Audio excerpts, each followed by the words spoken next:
जिब्रील अमीन से पूछ लिया, फरमाया जिब्रील सबको मेरी रहमत से हिस्सा मिला है, आपको भी कोई मिला है? मिला तो बताओ ना।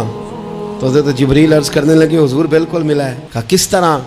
अर्ज़ की या रसूल अल्लाह, जब से इबलीस का अंजाम देखा था ना, डर आता था खुदा जाने खात्मा किस तरह का हो। लेकिन जब आप आए, कुरान आया और कुरान में हज़रत जिब्रील का जिक्र आया तो फरमाते हैं मैं समझ गया, अब अल्लाह ने करम कर दिया है, अब तय कर दिया है कि जिब्रील अमीन अलैहिस्सलाम के जो एजाज़ात हैं वो हमेशा एजाज़ ही रहेंगे।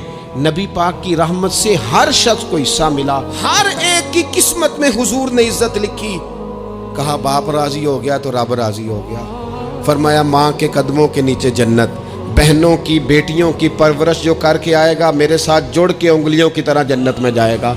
फरमाया तुम में सबसे बेहतर वो जो अपने घर वालों के लिए, अपनी बीवी के लिए बेहतर, मैं तुम सबसे ज़्यादा अपने घर वालों के लिए बेहतर।